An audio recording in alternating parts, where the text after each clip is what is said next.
حضرت ابو ہریرہ رضی اللہ تعالی عنہ سے مروی ہے، فرماتے ہیں کہ میں نے حضور صلی اللہ علیہ وسلم کو فرماتے سنا، جب نماز کے لیے اذان کہی جاتی ہے تو شیطان پیٹ پھیر کر بھاگ جاتا ہے، یعنی اس جگہ پر نہیں ٹھہرتا جہاں پر اذان کی آواز آئے، باہر اس دائرے سے نکل جاتا ہے اور ہوا خارج کرتا ہے تاکہ اذان کی آواز اس کے کانوں میں نہ پڑے، اور جب اذان ختم ہوتی ہے تو آ جاتا ہے، حتیٰ کہ جب نماز کے لیے اقامت کہی جاتی ہے تو پھر واپس چلا جاتا ہے، اور جب اقامت ختم ہو جاتی ہے پھر واپس آ جاتا ہے، اور آدمی کے دل میں وسوسے ڈالنا شروع کر دیتا ہے، کہتا ہے فلاں بات یاد کرو، فلاں بات یاد کرو، جو بات پہلے اس کو یاد نہیں ہوتی وہ بھی یاد کروا دیتا ہے، حتیٰ کہ نمازی کی حالت یہ ہوتی ہے کہ اسے معلوم ہی نہیں ہوتا کہ اس نے کتنی نماز پڑھی۔ اور اس سارے کے باوجود ہم کہتے ہیں کہ نہیں، ہم شیطان کا ہم سے کیا کام، شیطان ہمارے ساتھ تھوڑی ہے۔ آپ کو یہ تو معلوم ہے کہ شیطان جو ہے وہ ہر شخص کے ساتھ لگا ہوا ہے، اور یہ جو بات ہے نا وہ اسے نماز میں یاد کراتا ہے۔ تو ایک وہ شیطان ہے نا کہ جو ہر انسان کے ساتھ ہی پیدا ہو جاتا ہے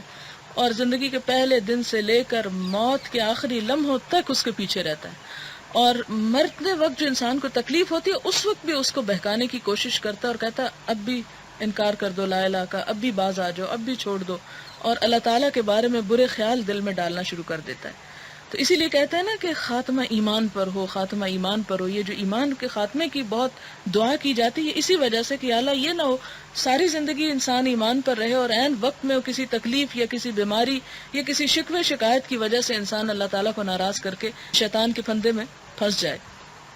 تو ایسا ہے کہ آپ یہ کہیں گے کہ شیطان کو وہ باتیں کہاں سے یاد آتی جو ہمیں یاد کراتا ہے۔ تو اس بات کو سمجھنے کے لیے آپ یہ چیز ذہن میں رکھیں کہ ہر انسان کے ساتھ جو شیطان ہے جسے ہمزاد کہا جاتا ہے، ہمزاد کا لفظ آپ نے سنا ہوگا، یا موکل کہا جاتا ہے، لفظ مشہور ہے اسی لیے میں فیمس لفظ استعمال کر رہی۔ تو ہر انسان کا جو ہمزاد ہوتا ہے وہ بچپن سے لے کر انسان کی زندگی کے تمام واقعات اس کے سامنے ہوتے ہیں کہ ایک انسان کی زندگی کیسے گزری۔ اسی طرح بعض اوقات آپ نے دیکھا ہوگا کہ کچھ یہ نجومی قسم کے لوگ یا ایسے لوگ جنہوں نے جنات کو قابو کیا ہوتا ہے، وہ اس طرح کرتے ہیں کہ اپنے ہمزاد، اپنے شیطان کو قابو کر کے پھر وہ جس انسان کے بارے میں اس کے ماضی کے بارے میں کوئی خبر دینی ہوتی ہے تو اپنے ہمزاد کو یا اپنے قابو شدہ جن کو کہتے ہیں کہ تم اس کے ہمزاد سے اس کی پاسٹ لائف کے بارے میں سب کچھ پوچھو،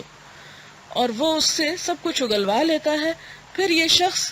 جب بتاتا ہے اچھا جی 10 سال کی عمر میں یہ ہوا، 20 سال کی عمر میں یہ ہوا، تم پہ یہ بیماری گزری تھی نا، تمہارے ساتھ یہ فلاں مکان میں ہوا تھا، تم اس جگہ رہتے تھے، فلاں جگہ پیدا ہوئے تھے تم، مثلا اس قسم کی باتیں۔ تو جب ایک انسان کہتا ہے کہ یہ تو بالکل اجنبی شخص ہے تو اس کو کیسے پتہ چل گئی، اس کو تو ضرور غیب کا علم ہے، اور یہاں انسان کا ایمان ڈول جاتا ہے۔ یہ ہمارے عقیدے کا حصہ ہونا چاہیے کہ غیب اللہ کے سوا کسی کو پتہ نہیں، لیکن اس قسم کی جو باتیں تو انسان کہتا ہے لو بالکل سچ تو کہہ رہا ہے، کیسے نہ مانو کہ اسے پتا ہے۔ تو بات یہ ہے کہ یہ اس طرح کے شیاطین انسانوں کے ایمان کو خراب کرنے کے لیے اس طرح کی خبریں جو ہیں ان کے ذریعے سے معلوم کر لیتے ہیں دوسرے شخص کی۔ لیکن جو لوگ صبح شام کی وہ دعائیں اور تعوذ کثرت سے پڑھتے ہیں، اعوذ باللہ من الشیطان الرجیم، اور ایک اور بھی میں نے آپ کو دعا سکھائی تھی، اعوذ باللہ السمیع العلیم بوجہہ الکریم وسلطانہ القدیم من الشیطان الرجیم، تو شیطان جو ہے وہ اپنی ذریت کو کہتا ہے چلو یہاں سے، اس شخص پر ہمارا کوئی زور نہیں، ہمارا اب کوئی بس نہیں اس پہ چلتا، اس سے ہم کچھ نہیں لے سکتے۔ تو حتیٰ کہ کسی کا قابو شدہ جن بھی آ کے اگر کوئی باتیں پوچھنا چاہے اس ہمزاد سے تو وہ اس کو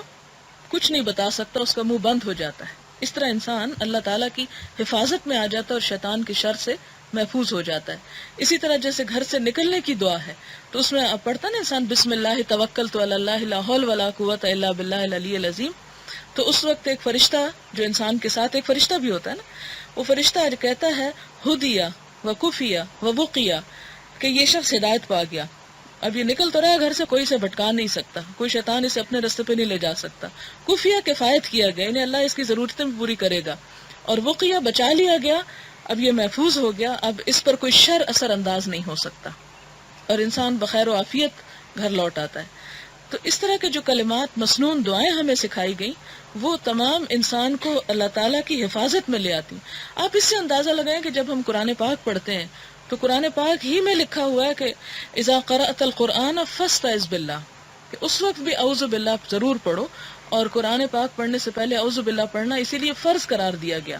کیونکہ شیطان اس وقت بھی انسان کو نہیں چھوڑتا، اس میں بھی وسوسے ڈالتا ہے اور سیدھی بات انسان کو الٹ نظر آتی ہے۔ لہٰذا انسان اپنے آپ کو ہر طرح کے شر اور شیاطین اور اس طرح کی غیر مرئی قوتوں اور اس قسم کے مفسدوں کے فساد سے بچنے کے لیے ان کلمات کا جو